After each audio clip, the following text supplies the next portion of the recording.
Hi,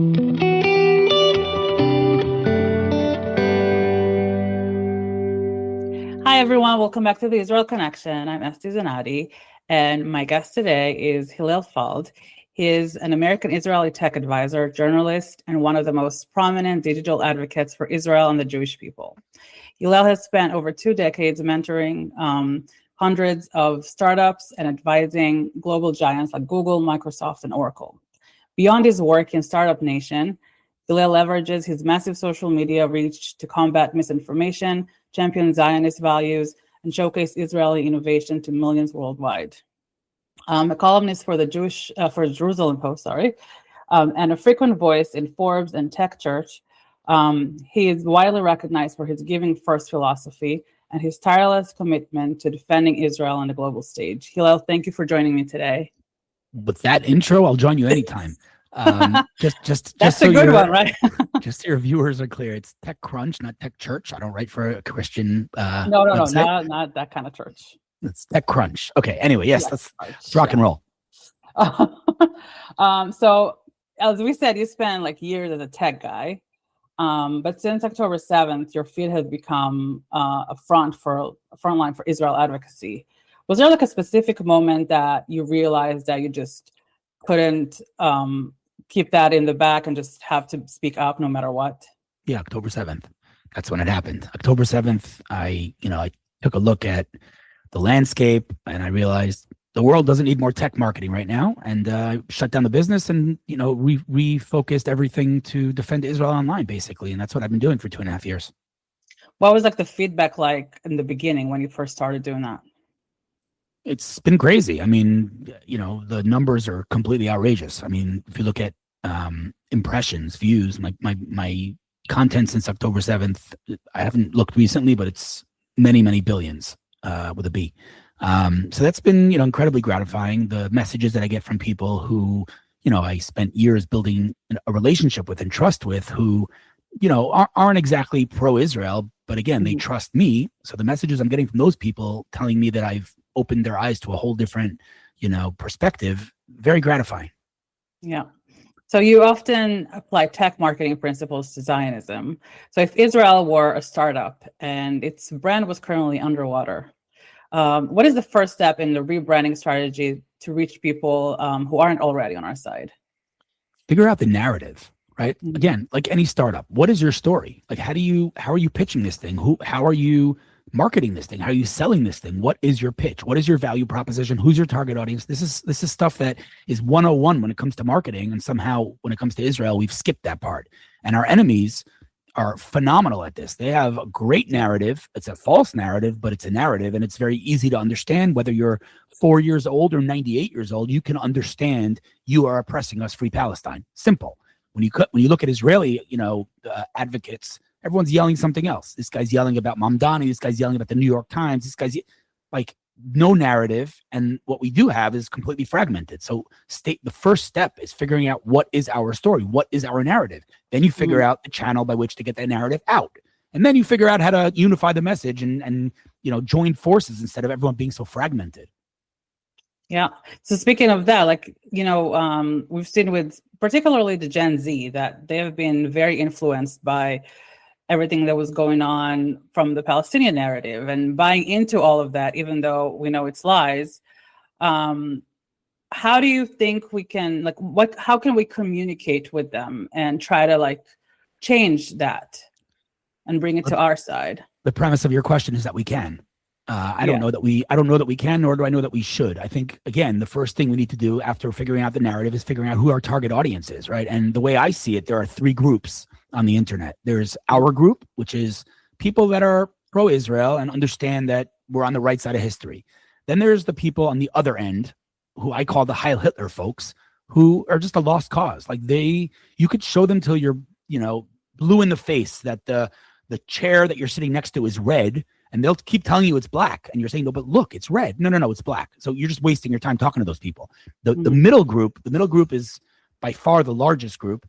And that is not necessarily people who are pro-Israel, but those are people who have integrity. People who are willing to, learn. People are willing to ask. People are willing to debate, not call names, and there are many, many millions of people out there who fall into that category. That's who we should be speaking to. And, as far as how to get to them, I think our narrative, in my opinion, is pretty clear. And if I had to sum it up in one word, it's light. The Jewish people have been a source of light in this world in a very real way. Whether you look at Nobel Prizes, or you look at cancer research, or you look at technology, or whatever you want to look at, Jewish people have been a strong source of light in this world. And we need to own that. We need to stop apologizing for that. And we need to own it. And, if we don't own it, and if we're not proud of everything we've accomplished in this world, how do we expect others to respect us? Yeah, it's true. I think, I don't know if you know Abraham Hamra. He was my guest in the last episode. He said recently that we should just stop apologizing and stop defending ourselves in that way, Yeah. And I agree. I mean, we have to be proud of who we are. We have to be ourselves. We have to make sure the world understands, like, we're not going anywhere. This is us. Yep. Deal with it. Yeah, basically. And it's the weak Jew with the trembling knees is long gone. The world doesn't like it because they like the weak Jew, but we're no longer weak, and you're going to have to get over it. If it bothers you, get over it. Yeah. I mean, we're here to stay. We're not going anywhere. That's right. So you've been very vocal about the silence of the Silicon Valley leaders. Why do you think the tech industry has been so hesitant to stand up to Israel, to stand up like for Israel, and to, given that Israel is like one of the most innovative nations and we have a lot in tech? Yeah, it's a crazy phenomenon. I mean, you have some leading investors in Silicon Valley who are seriously some of the smartest people in the world, some of the most brilliant minds, like Paul Graham, for example, who's an investor that started Y Combinator, which is the accelerator that Airbnb was born in. He's probably one of the top 5 investors in the world, and he is a flaming anti-Semite. And his Twitter feed is just one big collection of blood libels. And you have to wonder, someone that smart, who is so driven by data in everything that he does, somehow when it comes to Israel, facts don't matter. It's mind-boggling, right? So that's a phenomenon it's really hard to wrap your head around, because these people that are investing in Israel and understand how forward-thinking Israel is and how incredible Israeli engineers and founders are, at the same time are accusing us of these insane things. I just think that, as my father would say, people have such open minds, their brains fell out. Yeah. I mean, it's what we see also in academia, all the big professors and universities and, all the Ivy Leagues, which is crazy. Yep. They go to that narrative rather than trying to think a little bit. And you would think people that educated would be smarter than that, but totally crazy. Yeah. So as we all know, the word Zionist has been hijacked and turned upside down, and I don't even know what they did to it. How do you personally define Zionism today in 2026? And how do we reclaim that word for what it actually is for the next generation? It's really, this is one of those things that's just overcomplicated for no reason. Like, Zionism is the movement to bring the Jews back to their internal homeland. That's it. That's the whole thing. Like, right. Jews, are indigenous to this land, and that's why it's called Judea and Samaria. And there was never a moment in history in which there were no Jews in the land of Israel. And, it's our land. Let's just say it as it is. And so, the movement to bring Jews back to Israel is the epitome of morality. The fact that they could take that and turn it into something, racist is absurd. It's absolutely comical. Yeah. And, I think, they could say whatever they want. At the end of the day, if you do not believe, especially after the Holocaust, that Jews deserve a safe haven among a world of 52 Muslim states and endless Christian states, if one state is too much for you to handle and Jews don't deserve one state, you're an anti-Semite. Let's just say it as it is. If you're an anti-Zionist, you're an anti-Semite. That's what it is. Yeah, there's no separation between the two. Yep. Yeah. So you understand social media better than a lot of people, and you've been very vested in that world. How much of the current rise in anti-Semitism do you attribute to deliberate platform bias versus the organic, like, echo chamber effect of the TikTok generation? Yeah, I think social media is a accelerant. I think it's a megaphone, and if in 1935 in Germany, the horrible ideas perpetrated by the Nazis took time to spread. Today, it doesn't take time, right? Mhm. And so you see podcasters like Tucker Carlson who are just full-blown, blood libel anti-Semites. I mean, and he has millions of people who watch him. Same with Candace Owens. She's a full-blown lunatic, just a Jew hater through and through. She is, one of the most popular podcasts in the United States, and many others who may be a little bit less, like Pierce Morgan or others. But Nick Fuentes. Well, Fuentes, that's like a whole different level. Yeah, that's something else. But yeah, these people have large platforms and millions of people who listen to them, and it's a very, very dangerous thing to use social media to spread these ideas. Yeah. So you get to engage with his trolls and all these negative people online. What rule of engagement do you have for deciding if a conversation is productive to use your platform for, or if you just let it go and just ignore them? If they listen. If a person's listening, let's have a conversation. If a person's going to call me names and curse me out and share ridiculous memes like they're 4 years old, and let's not waste our time. I'll just, the block button is very accessible to me and I use it often. But if a person's willing to talk, I don't care what their opinions are, by the way. They could be the most anti-Israel person in the world. But if they're willing to talk and willing to have a conversation, a civil conversation, a dialogue, I'm all over it. Was there like a specific conversation that you remember that turned out to be a really positive ending outcome to it? Sure. I wrote, for example, in the beginning of the war, a pretty long post about what is Zionism. What is it? No emotion, no superlatives, just a factual, historical account of what is Zionism. And I had thousands of messages from people saying, I didn't know any of that. And really, people told me, they just didn't know the facts. And, I'll give you one example of a person not knowing the facts. I had a conversation with someone who's a pretty well-respected tech entrepreneur. And we were having an open conversation about it and about the war and everything. And he said, listen, October 7th, obviously tragic, horrible day. But, in their defense, you were occupying Gaza. Yeah. And I said to him, do you ever hear the disengagement? He said, no. I said, let me ask you a question. Is there any other area of your life in which you would express such a strong opinion without knowing anything about the topic? How do you express your opinion on this war without not knowing that Israel left Gaza in 2005? There was not a single Jew in Gaza on October 7th, not alive and not dead. Israel dug up its dead so that, their bodies wouldn't be mutilated, which we see they were. Occupying Gaza, we left Gaza. There was not a single. So what are you talking about? He said, all right, let me do some research. Comes back and he's like, wow, I just had no idea. You just taught me something that I just didn't know. So again, that requires integrity. That requires a person who's able to be honest and learn things and not think they know everything, even though they know nothing. And we all know, you go to these paid protests and these marches against, Israel, and you ask anyone what river and what sea, and they have no clue what the hell they're talking about.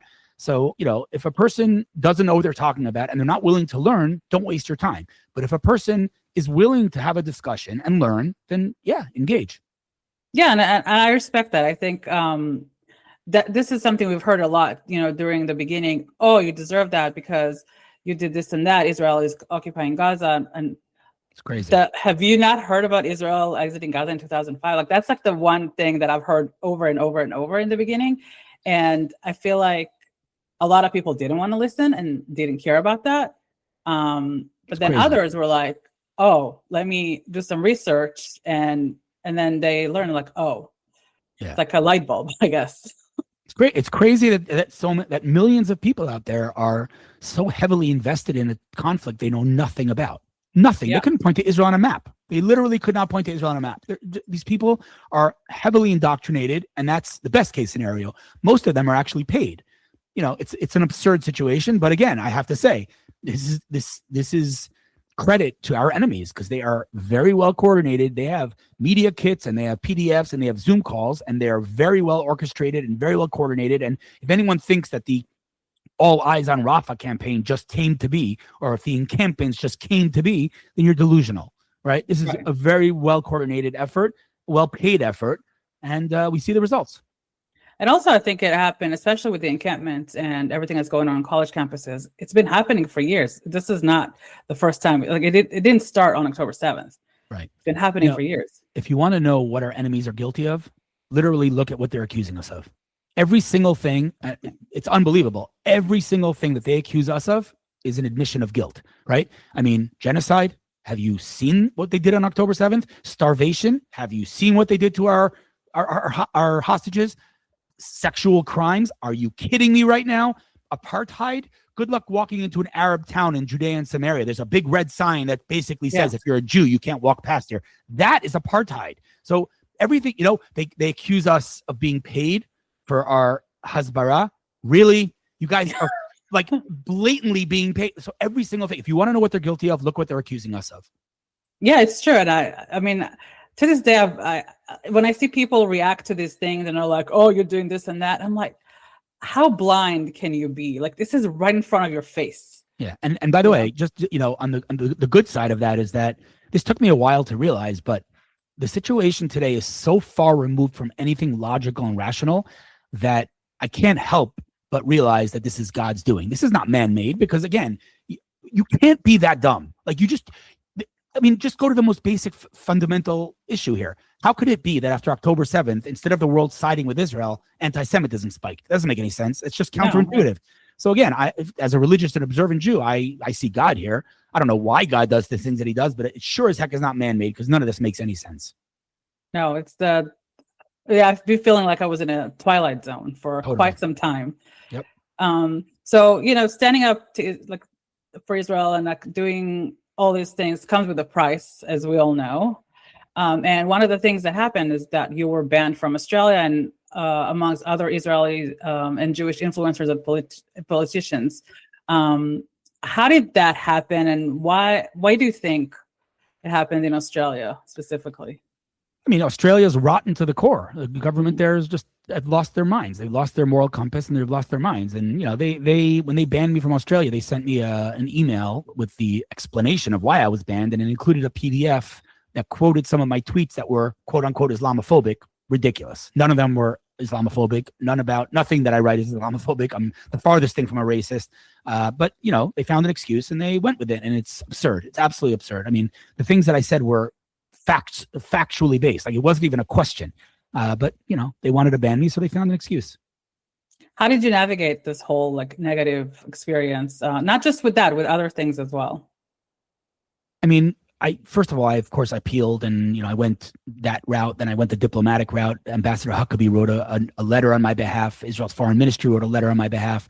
The media went crazy with it. It went, it was all over the place. But they didn't reverse the decision, and I was, of course, devastated.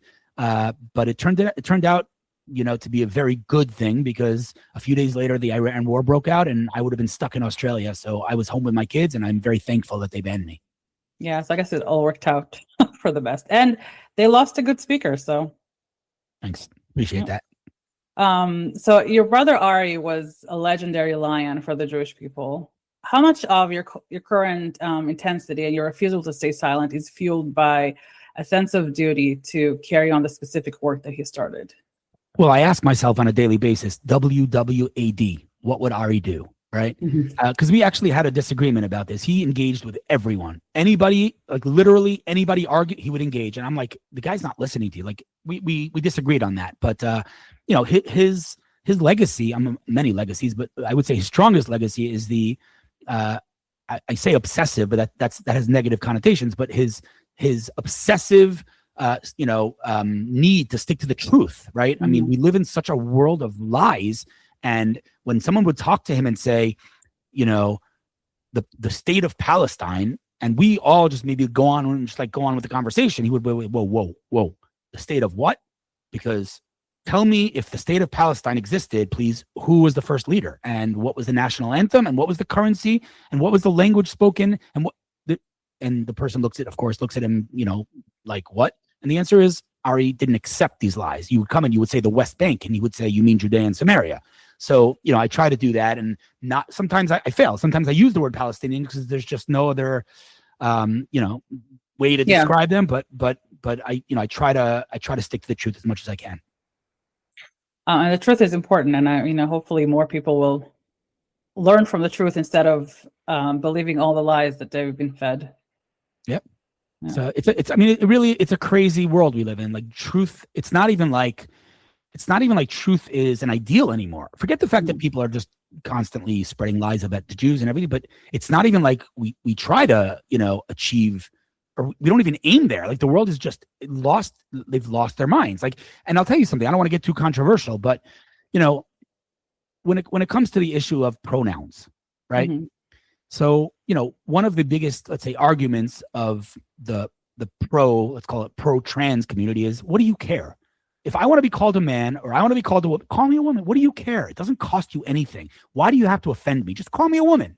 Now, there is some truth to that when it comes to pronouns. However, what you're in essence doing is you're teaching an entire generation not to use critical thinking, because you're telling a child who's looking at a man and sees a man in front of him that he shouldn't believe his eyes or his brain, and you're telling him that's a woman. And he says, but I'm looking at a man. No, that's a woman. Now, when it comes to pronouns, it doesn't cost anything. But when you teach a generation not to use critical thinking, then when there's a war between good and evil, between a nation and a country that wants to live in peace and a group of rapists and pedophiles, you told them yesterday not to use critical thinking. So today they can't differentiate between good and evil. And that is a very steep price. There's a lot there. And I know I don't want to get too much into it because it's out of our, yeah. But yeah, I mean, I think we see in the current generation, like the Gen Z, particularly in the US and Europe, that they cannot think for themselves for the life of them. Like this is not, and I'm generalizing, and I'm sure there are some that obviously are great thinkers, and this is not what we see out there, like on social media and in the world when you go to do your speaking gigs and all that. I'm sure you get into arguments and conversations with those people. Is there like anything, like any conversation that you remember, when you did out there speaking, that somebody tried to come at you with some argument and then you made them, like, their brain switched, I guess? Or yeah, I mean, it happens every day. It happens literally every day. I mean, that example that I gave before with the disengagement was a very blatant one, but it happens literally every day where someone comes and says to me, whatever it is they're saying, Israel, kicked Arabs, whatever they want to say. And I'm like, do you know, whatever fact it is you want? And they just don't know. So oftentimes, if it's a person with integrity, they will listen to what you're saying and they will go verify it themselves and see if it's true. And when they see that it is true, they often will change their mind. So this is something that literally happens every day. Was there ever like an incident that you were like, you had to be escorted out, or something violent that happened during one of your talks? I mean, my last speaking gig on the East Coast, I had about 30 security guards for the event that I was speaking at, and a bodyguard that wouldn't let my wife go to the bathroom without him, like that level. So security has absurdly, because again, I'm just a random dude. I'm not like a politician, so it's insane. But I was supposed to speak on that trip at Brooklyn Law, and Students for Justice in Palestine got my speech canceled. So, this has happened several times where I was banned from a country, banned from a campus, banned from different places. It's insane. It's truly insane. Like, how do you as an American university justify just blocking speech that way? It's crazy, but this is the reality we live in, and it's absurd and it's dangerous. It's very dangerous. Yeah, but we see others like the Israeli comedian recently, forgot his name. His shows were canceled in New York and LA. Franklin. What's his name? Not Frank. Guy Hoffman. Guy Hoffman. Right. Yeah. Yeah. So his events were canceled, and a lot of others, like Michael Rappaport, he had to cancel in a few different states, and there's a lot of cancellations because of that. Yeah. Yep. So looking into the future, the possible future, what does a secure and integrated Israel look like to you? And are you optimistic that the spirit of the Abraham Accords can survive this era of global intense anti-Semitism? The future of Israel is extremely optimistic. I'm very, very bullish on the future of the Jewish people and the future of the state of Israel. I mean, we know how the story ends. It's not like, this is our first rodeo. We've been down this path before. We know what happens when empires turn on the Jews. The empire falls. That happened in ancient Egypt and Rome and Greece and Soviet and Nazi and every other empire that came after the Jews fell. They're all gone, and we're here. And so this is unfortunately what's happening in the West today. And countries like the UK and Canada and Australia and South Africa have fallen. Like, let's just say it as it is. They have fallen. Yeah. The United States still has a couple of, depends who you ask, whether it's a couple of years or a couple of decades. I don't think it's a couple of decades left, but obviously New York City is gone. Florida is still livable for Jews, but they're next. And unfortunately, we know that this doesn't reverse itself, right? So anti-Semitism has never gotten better. And unless somehow miraculously this will be the first time in history that it makes a 180, the next step, unfortunately, is indeed the fall of the West. So do you think, given what we see now in the West, do you think on the other side, the Middle East, is going to get better? Because it feels like, in a weird way, that for countries like UAE and, all these, the area around that it's gotten better with Israel and relations to Israel with the Abraham Accords and kind of accepting Israelis, but I don't buy it 100% because I feel like there's still obviously something under the surface. But do you think it's getting better over there? I just came back from Dubai a couple of weeks ago. Mm-hmm. It's incredible. Zero anti-Semitism. I openly told people that I'm from Tel Aviv. There was not an issue at all whatsoever. Now, do I believe that, all of a sudden millions of Muslims started loving Jews? No. But at the end of the day, there was enough incentive for them to, build a relationship with Israel, and it's mutually beneficial. Everyone's gaining at the end of the day. Do I know if it's sustainable long term? I have no idea. But I will say, whether that's sustainable, whether, Israel and America break up, it doesn't matter. The fact of the matter is Israel and the Jewish people are supernaturally resilient. Israelis, even today, given all the challenges, are still some of the happiest people in the world. The tech scene in Israel is continuing to break records. We are, listen, this is our story. We see this in the Torah, literally in the Bible. It says that the more the Egyptians persecuted the Israelites, the more the Israelites flourished. That's counterintuitive, but that's our story. The more they persecute, the more they terrorize, the more we innovate, the more darkness they bring, the more light we bring. This is a fact. This is a historical fact. And so, like I said, I'm super bullish about our future, not so much bullish about the future of our enemies. Yeah. Well, hopefully we'll see a much better future in the next 5 years or so, if not earlier. Yeah. You're very vocal about your Jewish returning to the homeland and encourage Aliyah. Can you talk a little bit more about some of the projects that you've been doing in regards to that and actually help people make Aliyah easier? Sure. So I was in Jerusalem this past Shabbat in synagogue. A stranger came over to me and he said, listen, I wanted to write you online, but I figured I'll bump into you eventually. I have to tell you that years ago, we wanted to make Aliyah, but the Jewish agency was giving them problems. He had to prove his wife was Jewish and some crazy stuff. And he just forget it. I'm not doing it. And fast forward a couple of years, he's reading one of my posts. He says to me, I'm reading one of your posts and you're going on and on about how it's terrible and every Jew needs to come home, whatever. And he says to me, I told my wife, I'm a very good debater and I want to be able to debate this guy, but I can't because everything he's saying is true. And he said, that post put me over the edge. We just made Aliyah. I was like, wait a second, hold on a second. What role did my post actually play in your Aliyah? You can't tell me you were there and I just pushed you over. He said, no. It was most of my Aliyah can be attributed to that post. And that he's not the first, second, or third, or fifth person to tell me that. I was sitting in a cafe maybe 3 months ago, and an American couple walks over to me and he says, I'm sorry to interrupt. I just have to tell you, we made Aliyah because of you. I'm like, what?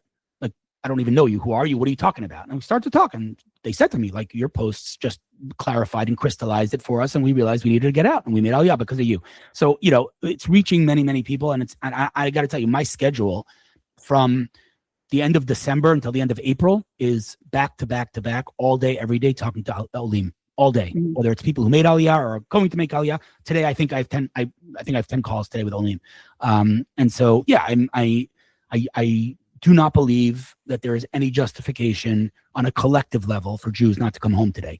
Any reason that a Jew had once upon a time to not come home are no longer valid. It's no longer valid or accurate to say that you have to lower your quality of life when coming to Israel. You no longer have to cut your salary in half in most professions. You no longer can say that you're comfortable there. Israel's paradise, and most countries have now turned into basically hell for Jews. So, again, on a collective level, Jews need to come home. On individual levels, people have their circumstances. People have elderly parents, whatever it may be. I get that. I'm not saying every person has to get on a plane tomorrow, but right. as a people, as a collective, it's time. There's no excuse. It's just, what are you waiting for? What has to happen? Because, I challenge you and I challenge your viewers to name one thing that happened before the Holocaust, okay, that led up to the institutionalized anti-Semitism and then the extermination of Jews. Not that, because that's already too late. Anything that led up to that hasn't happened today. If you look at the things that happened in Europe in 1935, one for one, they all synagogues being vandalized, Jewish businesses being boycotted, Jews being harassed and assaulted and murdered on the streets, anti-Semitic politicians rising to power. It's all happening. It's all happened. So I say to my friends, what exactly are you waiting for? Like, I never understood my whole life how the German Jews didn't leave. It always boggled my mind. And now I understand, because I speak to my friends in New York and New Jersey and wherever, and they're like, yeah, it doesn't affect me. I'm like, are you insane? Like, you know who your mayor is? Like, are you insane? Like, what kind of logic is that? You're walking in the street and you see a pit in front of you. What kind of, like, excuse me, what kind of idiot would say, I haven't fallen into the pit yet, so I'm going to keep walking? Dude, like, look one step ahead of you. You know what's about to happen. And if you don't know what's about to happen, look in a history book. Like, how could you say it hasn't affected me yet? Okay, so what? You have to wait till you're like, your family member is murdered or your neighbor is, God forbid, I don't even, like, what do you mean it hasn't affected you yet? Like, it's absurd. But these people stick their heads so deep in the sand. And, listen, I get it. It's not easy to pick up and leave a life. I'm not saying it is. I came here when I was 15. I didn't make any sacrifices. My parents brought me here. So you could take whatever I'm saying with a grain of salt. I get it.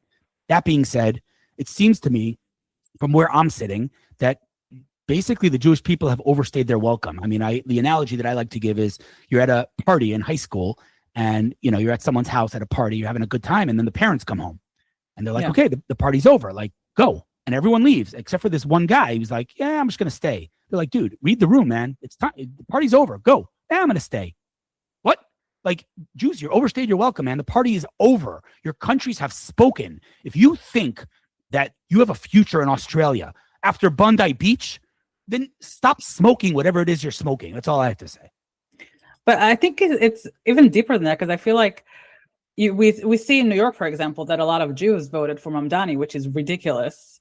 Why do you think this happened? Like, and it's not even the extreme, left Jews. It's some people in the middle as well that voted for him. You're asking that question like it's unprecedented. It's not unprecedented. This is every single generation. Yeah. I mean, 80%, as we know, of the Israelites stayed back in Egypt. 80%. God said, you've been slaves for 210 years. I brought you the 10 plagues. I'm splitting this. Go to Israel. Now we'll stay back. 80%. It's insanity, right? But this is what we do. We have this pattern of just not seeing what's right before our eyes. Obviously, we had that in Germany, we know, but it's in every generation. And I'll tell you, if you want me to psychoanalyze it, I can. I'll tell you what I think the psychology behind it is that when you look at the script, it's the same script that keeps repeating itself. What happens is there's an empire, and that empire grows until it reaches world domination. And the first thing that it does is it throws morality out the window, right? It puts people to fight to the death in the Colosseum for the emperor's entertainment, and it throws gender out the window. They lose morality. And now when they lose their moral compass, the last thing they want is morality shoved down their throats. So they come after the people that have brought the morality to the world, right? And if you think that that's a supremacist statement, ask yourself, how does the world know it's immoral to murder? Because in ancient times, it wasn't immoral to murder. So where did the world learn that it's immoral to murder? The answer is the Bible. We brought the Bible to the world. So they said, we don't want your morality shoved down our throat. And they come after us. And we, in every generation, think that if we show our hosts that we're just like them, they say, hey, Romans, we're just like you. Hey, Egyptians, love us. We're just like you. We think that that's going to work. The opposite is what happens. The more we assimilate, the more the anti-Semitism spikes, right? But again, we don't learn our lesson. We always come and we say, hey, Americans, we, the American Jews, we're more American than you. We are the most liberal people in America as Jews. We're going to vote for Mamdani. And you're like, but Mamdani hates you. Yeah, but we're going to vote. It's insane. It's insane behavior. Yeah. It's suicidal behavior, but it's not new behavior. Yeah. I mean, at the end of the day, a Jew is a Jew. And if they come for us, they're going to come for all of us, no matter who we voted for. So, yep. Yeah. So with the making an Aliyah, it is, the bureaucracy in Israel is insane.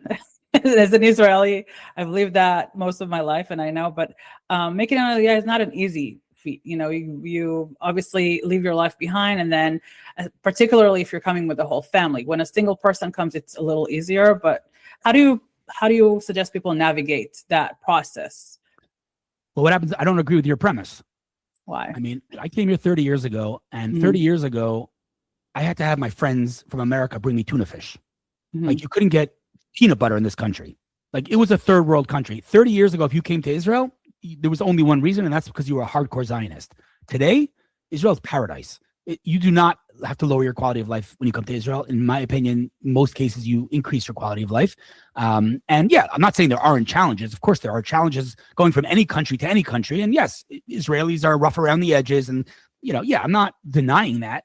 But no, I don't think you need to lower the quality of life, not at all. Like I'm the just saying, I don't bureaucracy think- of like the process of coming to Israel. Okay, but you know, I'll tell you the analogy that I like to give, which is Mhm. we all know the famous story of the guy that gets on the roof in the storm, and the water is approaching, and he's like on the roof, and they send a boat, and he says, "Look, God's gonna save me up here." Like, get in the boat, dude. What are you doing? God's gonna save me. And then they send a helicopter. Get in the helicopter. God's gonna save me. And then he drowns, and he goes up to God. He says, "God, I don't know. I believed in you. Why didn't you save me?" And God says, "I didn't save you. I sent you a boat. I sent you a helicopter. You didn't get on. What do you want from me?" Jews in the diaspora are going to go up to God one day and say, "God, we prayed for the ingathering of the exiles for thousands of years. We prayed towards Jerusalem. Why didn't you bring us home?" And God's going to look at those people confused and say, "I didn't bring you home. I sent you elal.com. I sent you Nefesh B'Nefesh. I made Israel paradise. You still didn't get on a plane. So I sent you Mamdani so that you shouldn't have any misunderstandings that you are no longer safe there. You still didn't get on a plane.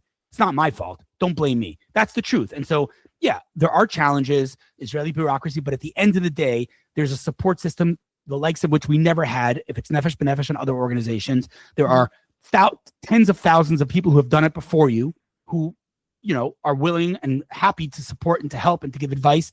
And again, like if you want to come here and your mindset is you need to come because this is your home, you'll make it work. I just had a meeting a few hours ago with a woman who came here in August. And I asked her what I ask every person that I meet. I said, "What are your challenges? You just got here. What are your challenges?" And she said, "I don't have any." I said, "What do you mean you don't have any? You just got here. What does that mean?" She said, "I'm good." I'm like, "What do you mean you're good? What? You've no challenges?" "No, I'm good." I'm like, "What?" She goes, "I'm living the dream. What do you mean?" And this is a woman, by the way, whose husband is a very specific type of doctor, and he's having a hard time finding a job here. So for now, he lives there in America, and he comes back every few weeks, and she's living here. And she still says she has no challenges. How could that be? The answer is because she knows in her head this is her home and she needs to live here, period, full stop. So when people come here and they're saying, "Okay, I'll come if everything's perfect and, you know, I have a job lined up and an apartment lined up and there's no challenges and nobody's rude to me," then you're gonna leave pretty soon. And if you leave your house in America, you know, and then you're gonna leave. But if you come here with the mindset that this is your home and this is where you need to be, everything else will fall into place. Again, you will have challenges. There's no question. But if you realize that this is what you need to do, you will overcome those challenges easily. Okay. Hopefully people will give it a try. Yeah. And by the way, just I have one more thing, and that is people say, "Oh, but you know, so many people came and didn't make it." Dude, for every one person that came and didn't make it, there are 10,000 who did. Of course, the ones that don't make it are very vocal and very loud. So you hear about them. But statistics, I mean, the numbers don't lie. Again, I'm in Beit Shemesh. There are tens of thousands of Olim in this country, in this city, who came here without money. How do I know they came without money? Because if they had money, they'd be in Jerusalem or in Tel Aviv or in Ra'anana. They're in Beit Shemesh because they came with modest means, not dirt poor, but not rich. And they're living amazing lives here, you know? So again, I'm not going to say there are no challenges. There obviously are challenges, but it's infinitely easier to move to Israel today than it's ever been. Yeah, I mean, because I feel like it's more, not known, like more welcome today. I feel like they understand the importance of moving to Israel. I mean, and I say this as an Israeli who moved out of Israel. It's, you know, nowadays after October 7th specifically, it's becoming like a little like challenge. I mean, obviously my family wanted me to move back the day I moved out, but it's becoming like more challenging. And even, you know, speaking to my daughter, I told her if things get a little worse in our area, I mean, that's the only place we can go to. We can only go to Israel. Right. So, yeah. If you can send a message to the young Jews out there, what would you tell them? Israel is amazing. Like you come here. I mean, I sit with people in Sarona and Tel Aviv every day. I used to sit with them every day. Now I go to Tel Aviv a couple of times a week, and I say to people, whether it's people who moved here or want to move here or thinking of moving here, I ask them the same question. I say, how are you feeling right now? Sitting in this cafe in Tel Aviv, how are you feeling? And they all say the same thing. "I feel infinitely safer here." You look around, you're living in paradise. Like, you know, and I could speak about it till I'm blue in the face, but those that are here or have come to visit know exactly what I'm talking about. They don't want to leave. So, you know, if you have an opinion about Israel, I suggest you get on a plane, whether it's a 3-day trip or a week trip, whatever it is, come experience Israel, and you will see that your preconceived notions that you acquired through watching media are fundamentally just wrong, just false, fake. It's just not the case. Israel is incredible. Yeah. And if they're in the diaspora right now and they can't come to Israel, how do you suggest they get their information about Israel, learn more about it, educate themselves? Follow me on social media. What do you mean? Where can they follow you? Anywhere. I'm on all platforms. But really, that's a joke. But I mean, there are many people you can follow online to get the unedited, unfiltered version, not the version that the media needs to depict in order to get clicks, right? We're all smart enough to realize that, media, both traditional legacy media and social media, depend on traffic, depend on clicks. And they know that, what gets clicks? Extremism and lies, right? So they need to vilify Israel. And that's what they need. I get it. Fine. That's not real life. And so don't listen to the media. Come experience it for yourself. Yep. Is there anything that you've been working on that you would like people to know that is coming up for you? Any projects?